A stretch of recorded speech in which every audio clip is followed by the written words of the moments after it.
feel your love.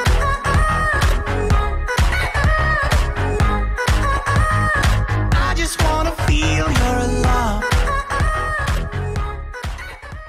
Assalamualaikum warahmatullahi taala wabarakatuh. So ini kita akan masuk chapter 5 under fin 360, which is the topic is regarding the bankruptcy, right?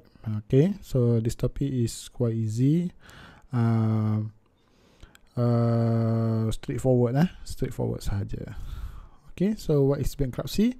So bankruptcy is a legal recognition of an individual debtor's inability to meet or pay his debt when they become due. So berkenaan dengan bankruptcy ni, semua orang tahulah apa itu bankruptcy. So bankruptcy ni maksud dia dia legal recognition yang mana diberi khas kepada individu yang tidak mampu membayar hutang dia lah. So okay, so hutang ni berapa jumlah dia kita akan tengok sekejap lagi. So it is governed under the Bankruptcy Act 1967. Ada yang panggil Insolvency Act pun sama jugalah, Bankruptcy Act ataupun Insolvency Act 1967 revised 1988. Okay, so for the company, bankruptcy ni untuk individu. For company ni biasanya kita panggil term dia winding up. Okay, so bila company tak mampu bayar hutang dia, dia akan proses winding up lah. Tapi biasalah common term bankruptcy ni bila tak mampu bayar hutang, tak kisahlah individu ataupun company. Okay, factors to initiate bankruptcy. Okay, faktor-faktor yang memulakan proses bankruptcy lah. So under Insolvency Act, value of debt must be more than 50,000, RM50,000. Hutang kenalah, kalau you ada hutang dengan bank kurang daripada RM50,000, maknanya you tak layak lagi untuk bankrupt lah, kan? So hutang tu mestilah melebihi RM50,000. Akan tetapi pada bulan Ogos baru ni, tahun 2020, berkenaan dengan keadaan ekonomi semasa sekarang ni, so kerajaan telah memutuskan bahawasanya value of debt ni dia akan tingkatkan kepada RM100,000 lah. RM100,000 ikut bermula Ogos 2020. So hutang mestilah melebihi RM100,000 untuk layak menjadi ahli bankruptcy lah. Senang cakap kan, kena hutang lebih daripada RM100,000 Ogos 2020. Okey, dan dibentangkan dalam parlimen lah pada Ogos 2020 hari tu, dan dapat persetujuan daripada semua ahli parlimen lah. Okey, cost of legal proceeding. So faktor yang seterusnya, cost tu lah. Cost untuk legal proceeding ni maksud dia cost untuk membawa kes tu ke mahkamah, right? Berbaloi ke tak berbaloi. Kalau hutang tu cukup-cukup RM50,000 and then cost guaman apa semua lebih banyak pula, so tak berbaloi lah. So tengok dulu berbaloi ke tak berbaloi, right? Okay, and then moral and ethical consideration. Okay, yang ni bergantung kepada pihak bank lah. Dia bila dia nak memulakan proses bankruptcy tu, dia akan tengok lah moral, ethical. Kalau dia rasa orang tu mungkin mampu, and then mungkin mengambil tempoh masa ke apa semua ke untuk selesaikan hutang tu, so yang ni bergantung kepada pihak bank, moral and ethical consideration ataupun penghutang lah. Okay, so apa objektif untuk bankruptcy ni? Salah je tu bankruptcy ya.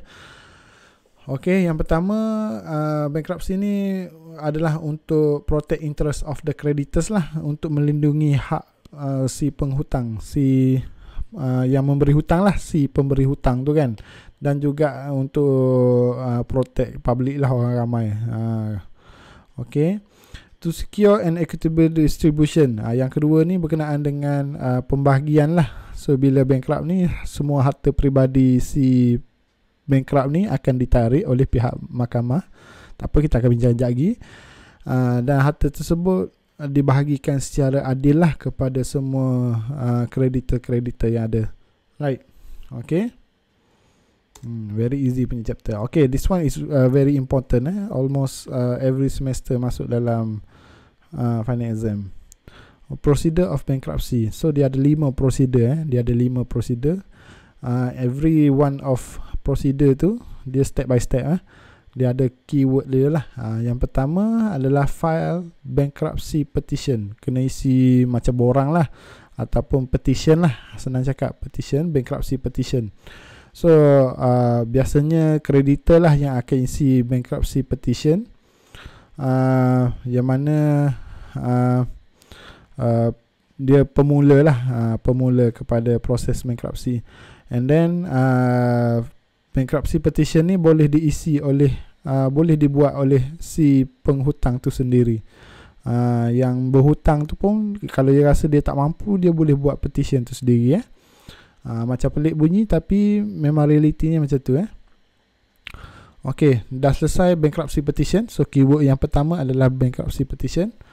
Okay, yang kedua adalah on hearing the petition. So dia akan panggil semua orang pergi mahkamah, termasuklah si penghutang dan kreditor-kreditor. The court may dismiss it. Tengoklah, kalau hakim rasa boleh selesai tak ada masalah.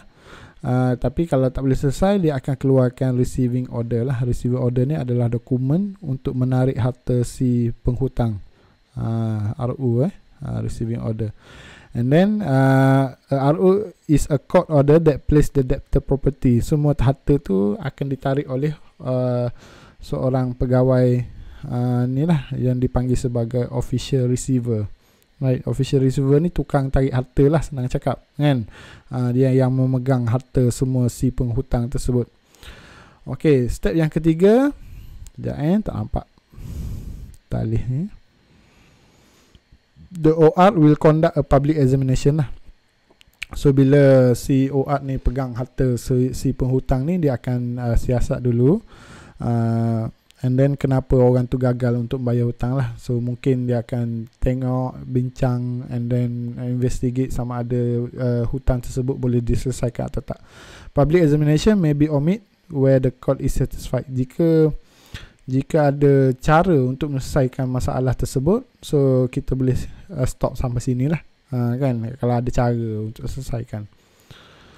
Okay, seterusnya yang keempat, keywordnya adalah creditor meeting. Creditor meeting, si penghutang ni akan berjumpa dan berbincang lah bersama sekali dengan si penghutang dan debtor, official receiver, OR sekali lah akan datang sekali jumpa untuk bincang. And then if debtor fail to accept acceptable scheme to settle the debt, an application is made to the court to adjudicate the debtor bankrupt. Okay, so dia akan bincang untuk pembahagian harta lah. Senang cakap gitu kan. Acceptable scheme ni macam OR akan sediakan ni lah pembahagian harta-harta si penghutang tersebut. Okay, and then yang kelima, education order will be made. Yang ni order ni perintah lah. The debtor will automatically dia akan declare as bankrupt lah. His property will then vest in this trustee in bankruptcy. So harta dia akan diberi kepada kreditor lah. Okay, distribute lah harta-harta dia. So ada lima. So keyword yang pertama adalah bankruptcy petition. Yang kedua adalah receiving order bersama sekali dengan official receiver. Keyword yang ketiga adalah public examination. Keyword yang keempat adalah creditor meeting. And then yang kelima adalah adjudication order. So 5 procedure of bankruptcy. Yang ni paling penting. Paling penting lah. Okey, 6 jenis harta yang terlibat dalam pembahagian lah kepada kreditor-kreditor. Yang pertama sekali, obviously property belonging to the debtor lah. Semasa harta semasa yang ada semua akan ditarik. Property yang kedua adalah property acquired by the bankrupt before his discharge. Apa-apa pembelian harta baru semasa dalam proses bankruptcy itu pun akan ditarik, kan? Okey, yang ketiga, good owned by the bankrupt. Good ni barangan peribadi seperti barangan kemas, barangan yang berharga lah. Barangan yang berharga akan ditarik. Okey, and then yang keempat, property over which the bankrupt has capacity to exercise all power. Property ataupun harta yang dia ada kuasa penuh. Yang ada kuasa penuh, si penghutang tu ada kuasa penuh, harta tu pun akan ditarik. And then yang kelima, harta yang dipindahkan secara ikhlas lah. Harta yang dipindahkan secara ikhlas kepada orang lain. For example, kita beli kereta kepada wife, yang kereta tersebut akan ditarik juga walaupun kita beri secara ikhlas. And then yang keenam adalah harta yang disalahguna untuk jadi rujukan kepada penghutang lain. So ada 6 semua harta, 6 jenis. Okey, jikalau ada pemindahan harta dalam masa 6 bulan, dalam tempoh petition tu, selepas petition tu, harta tersebut dikira akan ditarik jugalah. Segala pemindahan pemilikan terhadap harta tu tidak akan dikira selepas petition dibuat. So yang ni dipanggil sebagai Doctrine of Relation Back. Okay, so yang ni tak ada apa. So yang ni banker punya prosedur daripada pihak bank lah. So yang ni boleh baca lah, tak ada apa pun.